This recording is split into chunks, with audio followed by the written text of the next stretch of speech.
Fala galerinha do terceiro ano do sétimo moderno, sou o professor Wesley Farias e está começando mais uma aula de biologia.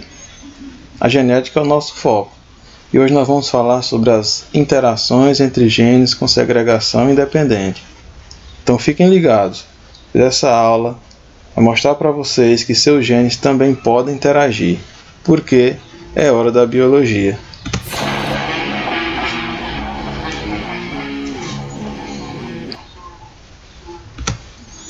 Então pessoal, na aula passada nós vimos que Mendel estudou ao mesmo tempo duas características, condicionadas por dois genes diferentes e dois pares de alelos também diferentes, sendo que eles se segregavam, separavam, na hora da formação dos gametas de forma independente.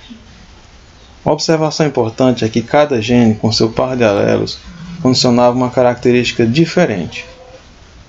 Porém, existiam estudos na genética que a herança de certas características só podiam ser explicadas considerando a atuação conjunta de alelos de dois ou mais genes, que é o que nós vamos ver hoje. Ou seja, um par de alelos de um gene, azão-azinho, por exemplo, interagia com outro par de alelos, bezão-bezinho, do outro gene, para determinar uma mesma característica. Ou seja, essa atuação conjunta de dois alelos, de dois ou mais genes, ela é chamada de interação gênica. Dois alelos de dois pares de genes diferentes podem formar aí uma mesma característica. É você imaginar que o azão-azinho não interage sozinho, mas pode interagir com um alelo do bezão, pode ser o bezão ou o bezinho, que é correspondente ao outro par, e outro gene. Aí é algo bem interessante. Então essa interação gênica, ela pode ocorrer, como exemplo, na cor da plumagem de periquitos australianos. Essas aves que têm muitas cores, e também existem muitos genes, mas aqui nessa aula a gente vai abordar aí dois genes, e quatro cores, no caso a plumagem branca, a plumagem amarela, a azul e a verde. Os dois genes é o que a gente vai chamar de A e B, E aí os dois alelos, o do A é o azão-azinho, o do B, bezão-bezinho. Então, no caso, essa interação, como é que ela acontece? Se no primeiro par do gene A tiver dois Azinhos e no segundo par do gene B tiver dois Bzinhos, a plumagem será branca. A interação do primeiro com o segundo par vai formar a plumagem branca. No caso da plumagem amarela, o primeiro par vai ter dois Azinhos, e o segundo par pelo menos um Bzão. Esse tracinho é para dizer que não importa o outro alelo, mas se tiver pelo menos um Bzão, a plumagem vai ser amarela. Azinho-azinho, bezão-bezão, ou azinho-azinho, bezão-bezinho. No caso da plumagem azul, o primeiro par tem que ter pelo menos um alelo dominante azão, não importa qual é o outro alelo, Por isso o tracinho. No segundo par, dois bezinhos. Então, se for assim o genótipo, no caso pode ser azão-azão, bezinho-bezinho, ou azão-azinho, bezinho-bezinho, a plumagem vai ser azul. Plumagem verde. Primeiro par tem que ter pelo menos um alelo dominante azão, não importa qual é o outro. Segundo par, pelo menos um alelo dominante bezão, não importa qual é o outro. A plumagem vai ser verde. Então são quatro possibilidades aqui, Azão-azão, bezão-bezão, azão-azão, bezão-bezinho, azão-azinho, bezão-bezão, ou azão-azinho, bezão-bezinho, Aqui nós só mostrando para vocês o cruzamento, Aqui no caso de dois duplo homozigóticos, um para cor verde, outro para plumagem de cor branca. Tira os gametas, forma um duplo heterozigótico, de plumagem verde. Peguei aqui dessa primeira geração F1, um casal, duplo heterozigótico, e aí fiz o cruzamento e obtive essa proporção genotípica aqui do 9:3 para 3:1, que corresponde a essa proporção fenotípica, 9 vão ser o que? Plumagem verde. 3, plumagem amarela. 3, plumagem azul. 1, plumagem branca, tá? Para um universo de 16 resultados. Nesse caso, eu quero mostrar a vocês aqui não só apenas o cruzamento, que vocês já entenderam como é que faz, mas sim o resultado dessa interação gênica, tá? Vai promover aqui as 4 cores nessa proporção aqui, de 9 para 3 para 3 para 1. Como é que eu explicaria isso de uma forma mais bioquímica, tá? Além da forma genética, como é que a genética interage aí com a bioquímica para explicar essas cores? Então, a explicação está em 2 pigmentos, a melanina, pigmento mais escuro, e a psitacina, que é um pigmento amarelo. Então elas são produzidas aqui pelos genes, né? E os alelos desses genes. Então o alelo azão produz a melanina, enquanto que a versão recessiva dele, azinho, não produz. O alelo bezão deposita a psitacina, que é o pigmento amarelo, nas penas, e o bezinho não deposita. Então como é que fica essa interação gênica? 2 alelos azinho que não produz melanina, 2 alelos bezinho que não deposita a psitacina nas penas. Como é que ficaria isso? Ficaria a plumagem branca, tá? Forma a plumagem branca. Aqui no caso, se a gente tiver, pelo menos no primeiro par, um alelo dominante azão, não importa qual é o outro alelo, no segundo par um bezão, não importando qual é o outro alelo, ou seja, produz a melanina, azão, deposita na pena a psitacina, que é o amarelo. Essa interação da melanina com a psitacina forma a cor verde, tá? Terceiro caso aqui, 2 azinho e pelo menos um bezão no segundo par, não importando qual é o outro alelo. Então o 2 azinho não produz a melanina, o bezão aqui deposita a psitacina, então não produz a melanina, mas deposita a psitacina, então a plumagem vai ser toda amarela. No caso da plumagem azul, o primeiro par tem um azão, que é da produção da melanina, não importa qual é o outro alelo. No segundo par, 2 bezinhos, não deposita a psitacina, então só tem a melanina. Essa melanina aqui, no caso, sozinha, ela forma a cor azul da plumagem. Agora, pessoal, nós vamos a um outro exemplo de interação gênica na cor dos nossos olhos, tá? A pergunta que fica é: como surge as diferentes cores dos nossos olhos? Então, a cor da íris do olho humano, ele varia do cinza e azul claro ao quase negro, passando por tonalidades de verde e de castanho. Não existem pigmentos azuis ou verdes. As várias cores dos olhos, elas são produzidas pela presença de diferentes quantidades da melanina, também no pigmento marrom amarelado e por efeitos físicos. O castanho, né? O olho castanho, como é que ele se forma, né? É o acúmulo de células ricas em melanina, que são chamadas de melanócitos, tá? Na parte anterior da íris, só para mostrar aqui para vocês, tá?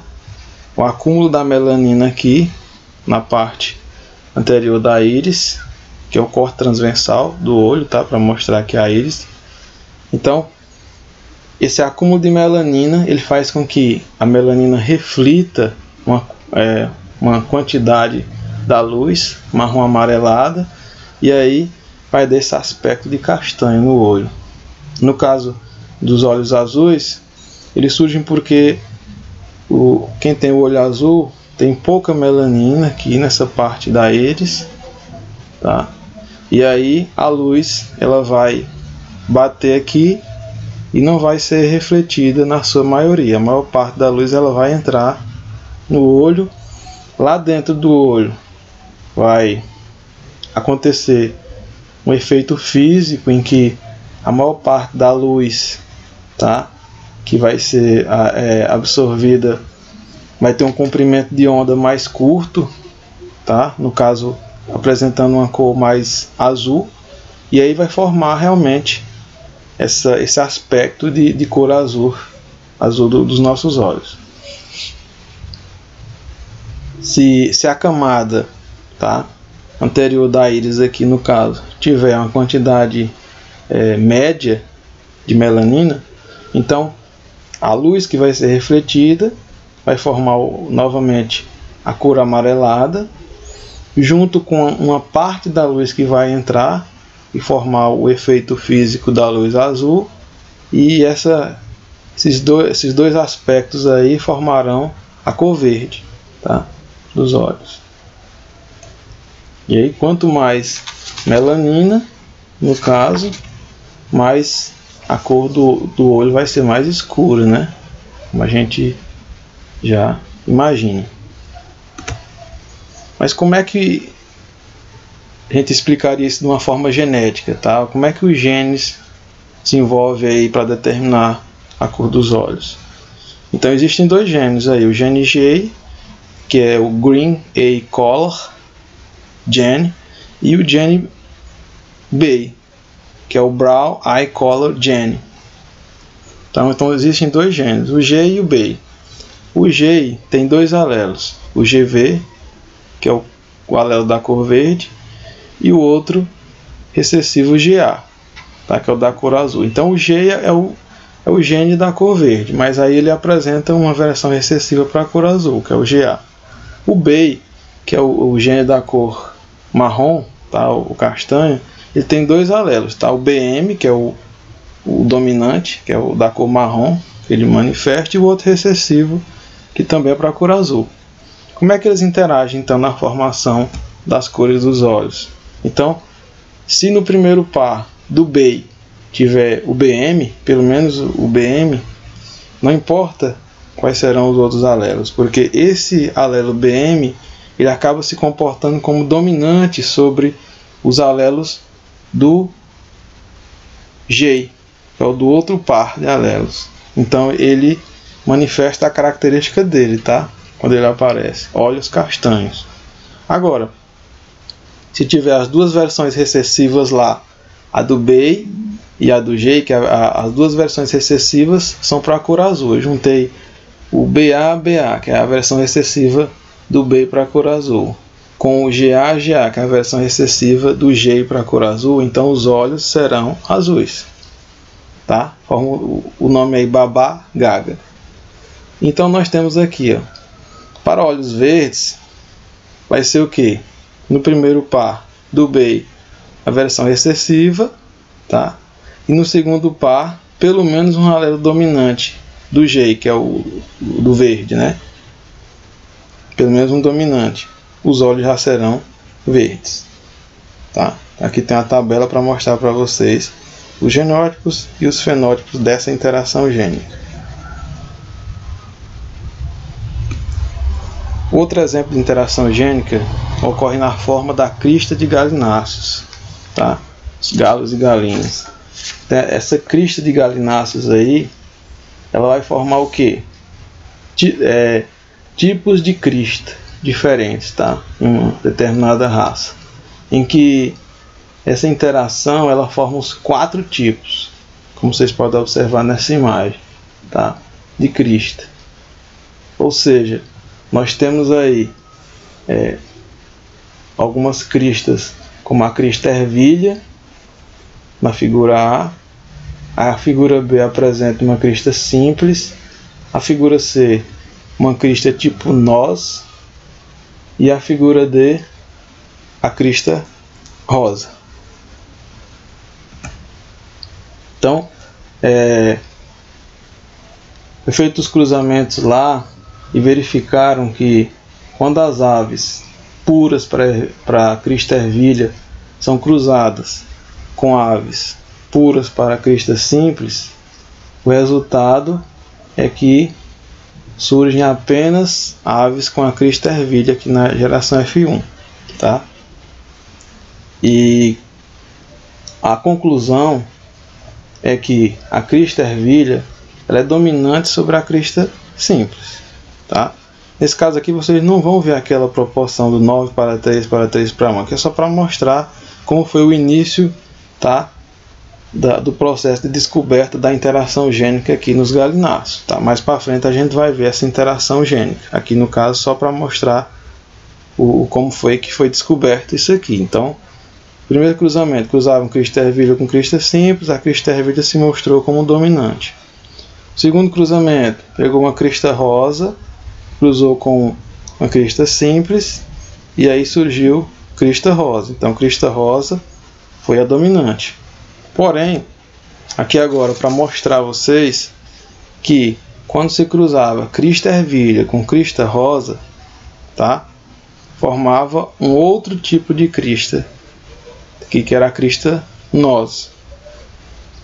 Ou seja, nesse caso, se formou um outro tipo de crista aqui por conta da interação gênica desses alelos, tá? Os alelos da crista ervilha, aqui no caso ela é homozigótica, dupla homozigótica, e aqui também a crista rosa, dupla homozigótica.